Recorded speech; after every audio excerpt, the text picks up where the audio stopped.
Break के बाद आप सभी का एक बार फिर से स्वागत है। मैं हूं रत्ना और आप देख रहे हैं केकेडी न्यूज। वक्त हो चुका है 3 बजे की 3 बड़ी खबरों का। खबर फरीदाबाद से है, जहां बता दें कि जिला फरीदाबाद दिल्ली बॉर्डर क्षेत्र में नवीन नगर चौकी स्थित है। यहां अगवानपुर इस्माइलपुर गांव के रकबों में green state and HRE plot holder नाम की एसोसिएशन की जमीन है, जहां आजकल नकली कागजात के द्वारा एक मुन्ना लाल नाम के व्यक्ति, कुछ भूमाफिया और पुलिस प्रशासन के द्वारा बहुत ही घृणित काम किया जा रहा है, जिसमें एक बड़े नेता का नाम अनावश्यक बदनाम किया जा रहा है। अगर ये घृणित काम बंद नहीं होता तो इसका जनहित पर बुरा असर पड़ेगा और सरकार की बदनामी होगी और यहाँ पर कभी भी कोई भी बड़ा हादसा हो सकता है। देखिए केकेडी न्यूज से रामजी भाई शास्त्री की ये खास रिपोर्ट। नमस्कार दोस्तों, मैं रामजी भाई शास्त्री जी, केकेडी न्यूज़। साथियों, कुछ दिन पहले मैंने एक रिपोर्ट दिखाई थी आप लोगों को अपने चैनल के माध्यम से कि ग्रीन स्टेट सोसाइटी में कब्जा, अवैध कब्जा, और जिसमें जो सोसाइटी ने चौकीदार बिठा के रखे थे भू माफियाओं ने। देखिए जैसे कि उनके घर, ये देखो सामने आप लोग देख रहे हैं, ये देखिए ये सामने जो पड़ा हुआ है ये सारा कब्जा किया हुआ है। देख लिए दीवार लगा दी है, सामने गेट लगा दिया, वो देखिए आप लोग सामने दिखाई दे रही होगी, पूरी दीवार तैयार कर दी है, पूरी ज़मीन पर कब्जा। और ये देखिए जिनको बिठा के रखा उनके घरों में आग लगा दी है। प्रशासन केवल मूक दर्शक बना हुआ है और कहते हैं ना, अंधेर नगरी चौपट राजा, टका शेर भाजी टका शेर खाजा। आज ये अंधेर नगरी हो रही है और जिस तरह से देखिए जिनका, ये देखो ये आग लगी हुई है, इनके सामान कुछ तरह से तोड़ा फोड़ा गया है, जैसे कि आप देख रहे हैं। ये देख लीजिए इनके घरों में, जिन्होंने बरसों इस सोसाइटी की सेवा की है। यहाँ पेड़ लगाए हैं लेकिन अब पेड़ काटे जा रहे हैं। इनमें खुलेआम जेसीबी चल करके देखिए, ये पेड़ आपके सामने कटे हुए पड़े हैं, देख लो आप लोग, कटे हुए सारा ढेर का ढेर लगा हुआ जेसीबी के माध्यम से। जबकि ग्रीन स्टेट सोसाइटी की ज़मीन है, यहाँ पर 135 एकड़ ज़मीन है, जिसे धीरे धीरे धीरे धीरे भूमाफिया सारी बेच करके खा गए हैं। और जो बचा हुआ है देखिए सामने, इन्होंने अमरूद बाग अच्छे लगाए लेकिन इनको भी काटने की तैयारी में है। सरकार कहती है पेड़ लगाओ, फिर ये पेड़ कैसे लगाए जाएं? ये तो ग्रीन स्टेट को वाइट स्टेट कर रहे हैं और केवल किस तरह से ज़मीन को खाया जाए, बेचा जाए, और अपनी ताकत के बल पर, धन के बल पर मनमानी कर रहे हैं। देखिए जिनके साथ ये वाक़या हुआ है, ये मैं आपकी उनसे बात कराता हूँ।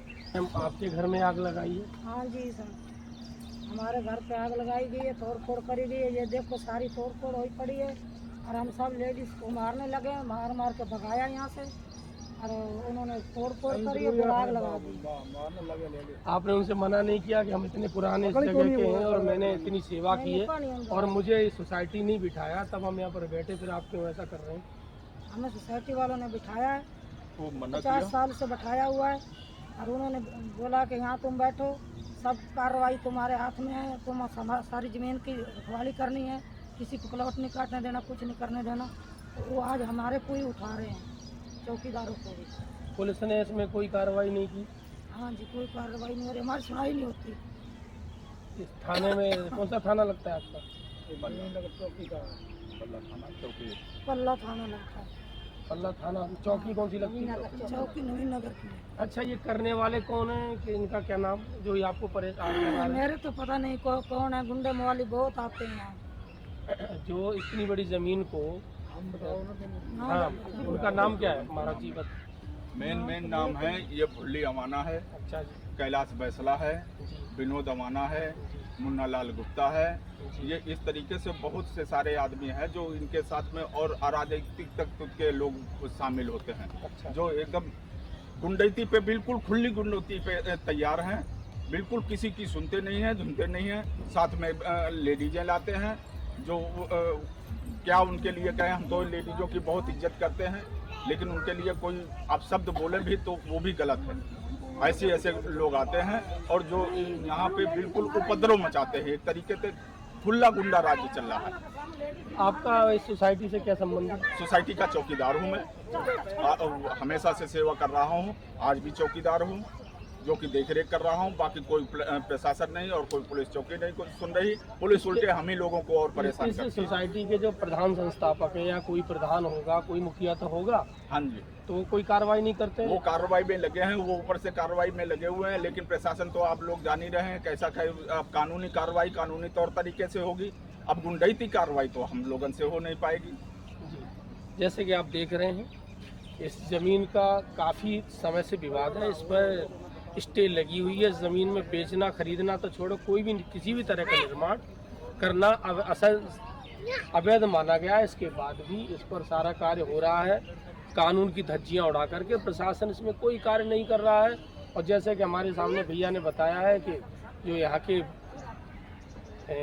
रसूखदार लोग, दबंग लोग इस ज़मीन पर अपना कार्य कर रहे हैं और इनके रोके नहीं रुक रहे हैं। चलिए आप कार्य कर रहे हो ठीक है, लेकिन किसी के परिवार को हरासमेंट करना, उनके घर में आग लगा देना, ये कहाँ की नैतिकता है, कहाँ के संस्कार हैं? हमारी भारतीयता में तो ऐसा नहीं है, लेकिन ये कार्य हो रहा है, आप लोग देख रहे हैं। प्रशासन से प्रार्थना करूंगा इसमें सक्रिय संज्ञान लें और इसके खिलाफ कार्रवाई करें।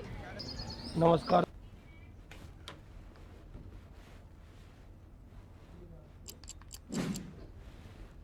बढ़ते अगली खबर की ओर। बता दें लखीमपुर खीरी से ये खबर है, जहां लोकसभा 29 धौरहरा से पॉलिटिकल जस्टिस पार्टी के उम्मीदवार और पार्टी के राष्ट्रीय अध्यक्ष ने मीडिया से बातचीत की है। बता दें कि भाजपा सरकार में गरीबों, दलितों और मुस्लिमों का शोषण हो रहा है।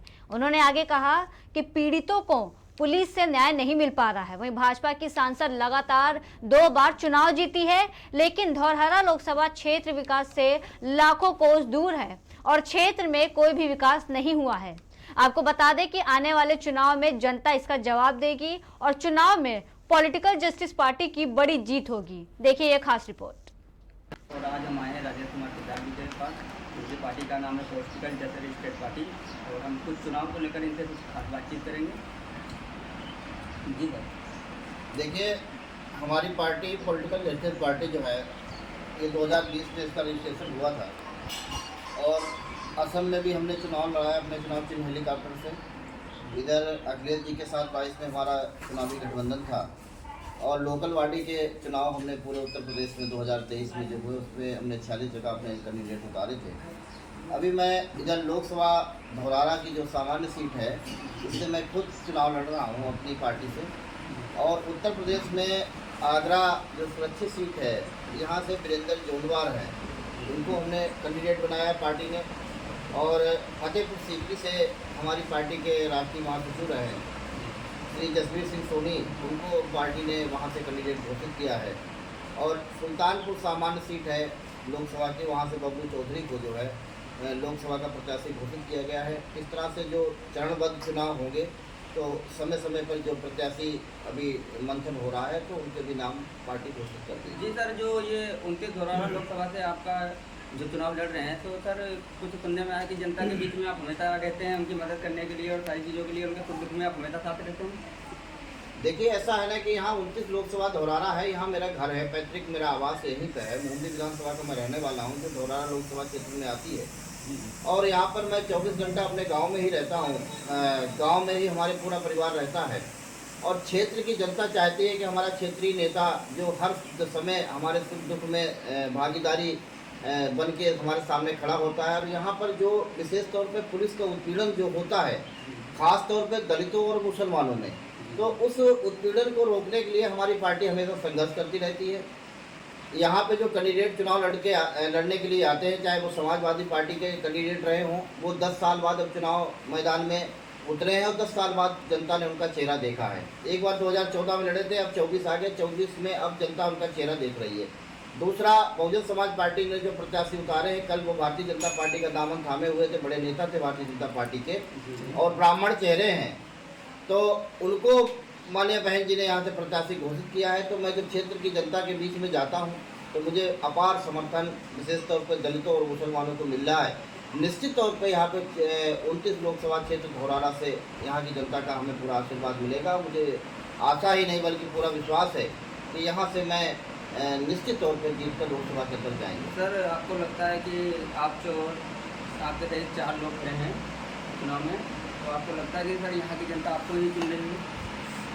देखिए जिस तरह से जनता के बीच में जा रहे हैं हम, और जनता का हमें जो समर्थन मिल रहा है, और विशेष तौर पे अनुसूचित जाति के जो लोग हैं ये गुमराह थे और अपने आप को हिंदुत्ववादी भावना में बह रहे थे। जो बीजेपी के लोग हैं वो उनको असली हिंदू बनाकर उनका वोट लेती थी। मैं जाता हूँ जनता के बीच में, उनको समझाने का काम करता हूँ कि तुम अपने असली दुश्मन को पहचानिए। उनको केवल मुसलमानों का डर दिखाया जाता है कि तो यहाँ पर मुसलमान तुम्हारा दुश्मन है। मैंने उनको बताया इतिहास पढ़िए, आपकी जो ये वर्ण व्यवस्था है ब्राह्मण क्षत्रिय वैश्य, ये किसी मुसलमान ने नहीं बनाई। आपके आरक्षण का विरोध किसी मुसलमान ने नहीं किया, आपके संविधान को ख़त्म करने का विरोध किसी मुसलमान ने नहीं किया। और निश्चित तौर पे बाबा साहब डॉक्टर अम्बेडकर को अगर तुम मानते हो तो बाबा साहब डॉक्टर अम्बेडकर का विरोध कभी मुसलमान ने नहीं किया। सर ये जो आपकी पार्टी है ये किसी प्रकार का जात बिरादरी का भेदभाव नहीं बनाती है, ये तो सुनने में आया है। पर आपके एक और बात सुनने में आई कि आपके यहाँ पर जो भी फरियाद लेकर जाता है तो वो कभी खाली नहीं लौटता, कि ये सच है? देखिए ऐसा है ना कि बात फरियाद की नहीं है, जो भी नेतृत्व करता है पब्लिक का मैं नेतृत्व करता हूं, तो मेरा नैतिक फर्ज बनता है कि जनता की हर समस्या के लिए मैं संघर्ष करूं। और अभी देखिए बहुजन समाज पार्टी हो चाहे समाजवादी पार्टी हो, सारे नेता बिलों में घुसे रहे, लोगों के ऊपर बुलडोजर चले, लोगों को झूठे मुकदमों में फांसा गया। उनके पास अगर कोई फरियादी जाता है अपनी बात लेकर तो उनका एक ही जवाब होता है कि सर मेरी सरकार नहीं है। मैं तो कहता हूँ कि सरकार नहीं है लेकिन भारत का संविधान तो है, कानून तो है। इस कानून को हमारे लिए भी कानून बराबर है, सत्ता पक्ष के लिए भी कानून बराबर है। सर इससे पहले भी आपकी पार्टी कितनी पुरानी है? 2020 में पार्टी का गठन हुआ और 21 में हमने असम में लोकसभा विधानसभा का जो जनरल इलेक्शन हुआ था उसको मैंने फाइट किया था। जो सर इससे पहले तो काफ़ी इसका चर्चा नहीं सुना है, मगर इस बार जो है हर एक कोई जान रहा है आपकी पार्टी को। देखिए अभी जो है मैं स्वयं चुनाव लड़ रहा हूँ और मैं समझता हूँ करीब 400 गाँव में पूरी पार्लियामेंट क्षेत्र में 400 गाँव में हमारे वर्कर, हमारा जो वोटर है वो ग्रास रूट पे वोटर है। हमारे पास पैसा नहीं है, मैं 500 गाड़ियाँ नहीं चला सकता हूँ, शहरों में बड़े बड़े मैं कार्यालय नहीं खोल सकता हूँ। हमारा जो वोटर है, हमारा वर्कर है, जनता के बीच में जा रहा है और मैं खुद डोर टू डोर जो है जनता के बीच में जाके वोट की अपील करने का काम करते हैं। इसलिए हमारा चुनाव जो है वो शहरों में आपको नहीं दिखेगा। आपका चुनाव देखना है तो आप कभी सर्वे करिए और ग्रामीण क्षेत्र में जाइए, हमारा चुनाव दिखेगा वहाँ। चलिए ठीक है सर, जल्दी ही आपकी चुनाव को लेकर सर्वे किया जाएगा और भी देखा जाएगा कि कौन कौन से नेता जो जनता के बीच में जाकर उनका सुख दुख में साथ देते हैं और उनका सुख दुख बांटते हैं। ये आप ही इस मामले में ज़्यादा चलते हैं जनता के बीच में। देखिए अभी आपको मालूम है कि किस तरह से क्षेत्र में उत्पीड़न हो रहा है और ये समाजवादी पार्टी के लोग और बहुजन समाज पार्टी के लोग, ये जब चुनाव आता है तभी अपना अंगूठा डाल के जनता के बीच में आते हो, तो इतना ज़्यादा उनको एडवांस में उनको कॉन्फिडेंस है कि जनता कहाँ जाएगी। हाथी वाले हाथी को देंगे वोट, सपा वाले साइकिल को देंगे। लेकिन अब जनता जागरूक हो गई, जनता चाहती है कि हमें क्षेत्रीय नेता चाहिए, ऐसा नेता चाहिए जो हमारे हर समय दुख सुख में हमारे साथ हो। जी बिल्कुल सर, और कोई संदेश कुछ और कहना चाहेंगे आप? मैं समस्त लोकसभा क्षेत्र धौरारा की जनता को ये आश्वासन देना चाहता हूँ कि हमारी पार्टी पॉलिटिकल जस्टिस पार्टी का एक एक कार्यकर्ता, एक एक वर्कर आपके हर सुख दुख में हमेशा खड़ा रहेगा। और साथ ये भी आश्वासन देना चाहता हूँ कि यहाँ पर जाति धर्म और मजहब के राजनीति करने वालों की दुकानें बंद होंगी। यहाँ पर इंसानियत और मानवता का राज होगा।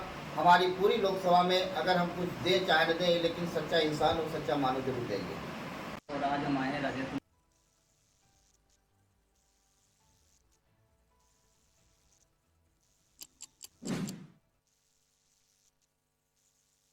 की पोस्टमार्टम रिपोर्ट सामने आई है, जहां हार्ट अटैक ही निकली मौत की असली वजह। मिट्टी में दफन हो चुके यूपी के माफिया डॉन मुख्तार अंसारी की शुरुआती पोस्टमार्टम रिपोर्ट आ गई है। रिपोर्ट में हार्ट अटैक को ही मौत का कारण बताया गया है। बता दें कि परिवार ने जेल में मुख्तार को जहर दिए जाने का आरोप लगाया था। गुरुवार की रात को मुख्तार अंसारी को बांदा जेल में ही हार्ट अटैक आ गया था। उत्तर प्रदेश के माफिया डॉन मुख्तार अंसारी की मौत के बाद उसकी शुरुआती पोस्टमार्टम रिपोर्ट भी सामने आई। रिपोर्ट में बताया गया कि मुख्तार अंसारी की मौत की दिल का दौरा पड़ने की वजह से ही हुई है। रिपोर्ट में कहा गया है कि उन्हें मायोकार्डियल इन्फ्रैक्शन की वजह से ही हार्ट अटैक आया, जिस वजह से उनकी जान चली गई। बता दें कि मुख्तार के परिवार ने उन्हें बांदा जेल में जहर दिए जाने का आरोप लगाया था और मांग की थी कि उनके शव का पोस्टमार्टम एम्स के डॉक्टरों की निगरानी में ही कराया जाए। हालांकि ऐसा नहीं हुआ। गुरुवार की रात मुख्तार अंसारी की बांदा जेल में तबीयत बिगड़ गई और उन्हें बेहोशी की हालत में अस्पताल में भर्ती कराया गया था। अस्पताल में इलाज के दौरान उसकी मौत हो गई थी, जहां कालीबाग कब्रिस्तान में उनके शव को दफन किया गया है। हालांकि कब्रिस्तान में उसके शव को बस परिवार के लोगों की ही मिट्टी देने की इजाजत दी गई। इस दौरान कब्रिस्तान से लेकर पूरे गाजीपुर में सुरक्षा के कड़े इंतजाम किए गए थे। बता दें कि इस मौके पर उसकी पत्नी अफशा मौजूद नहीं थी। अफशा पर कई केस दर्ज हैं और वो फरार है। वहीं मुख्तार अंसारी को सुपुर्दे खाक किए जाने के दौरान बेटे उमर अंसारी ने अपने पिता मुख्तार अंसारी की मूंछों पर ताव देकर उन्हें अंतिम विदाई दी। मुख्तार के जनाजे में समर्थकों की भारी भीड़ उमड़ी थी, लेकिन लोगों को कब्रिस्तान के अंदर मिट्टी देने नहीं जाने दिया गया। बता दें कि इस मौके पर गाजीपुर डीएम सहित प्रशासन के आला अधिकारी मौजूद रहे और लोगों को कब्रिस्तान के अंदर जाने से रोका जा रहा था। देखिए, वैसे तो इस परिवार से हमारे राजनीतिक संबंध रहे हैं और कई बार के ये विधायक रहे हैं। तो देखिए, इनकी मौत संदेह में है, तो न्यायपालिका को तुरंत इस पे ले लेना चाहिए। अभी इससे पहले भी उन्होंने संदेह किया था कि जो है मेरी हत्या हो सकती है इस तरीके का, तो उससे क्या कहना चाहेंगे? देखिए, कई बार वो कह चुके, तो इसीलिए तो संदेह के घेरे में है। तो फिर न्यायपालिका को संज्ञान में ले लेना चाहिए। सीबीआई जांच की मांग होनी चाहिए। देखिए, जो भी परिवार के लोग, अब जैसे परिवार के लोगों की जो मांग है वो जरूर मान लेना चाहिए। बच्चे का कहना है कि उनको जहर दिया गया है। तो जब संदेह में है, मौत तो संदेह में है, तो न्यायपालिका को तुरंत संज्ञान में ले लेना चाहिए। है वो नेचुरल है, वो आते ही, बट जिन्होंने नारेबाजी की है उन सबकी वीडियोग्राफी कराई गई है और सबके विरुद्ध कार्रवाई करेंगे, क्योंकि हम बार बार अनाउंस भी कर रहे थे आदर्श आचार संहिता है, तो उसके अनुरूप सबको आचरण रखना चाहिए। जिसने भी उल्लंघन किया है उसके विरुद्ध विधिक कार्रवाई होगी, उसके विरुद्ध मुकदमा दर्ज कराया जाएगा। अभी आपको मैंने बताया कि वीडियोग्राफी कराई गई है, उसका अवलोकन करके जिसने नारा लगाया है, जो नारा लगाया है, उसके विरुद्ध हम लोग FIR दर्ज कराएंगे। देखिए, वैसे तो वहीं आपको बता दें कि पोस्टमार्टम के दौरान वीडियोग्राफी कराई गई है और इस दौरान शिवपाल सिंह यादव ने भी सरकार को घेरते हुए अपनी प्रतिक्रिया दी है, जो आपने अभी हमारे चैनल के माध्यम से सुना। फिलहाल के लिए दीजिए इजाजत, देखते रहिए KKD न्यूज़।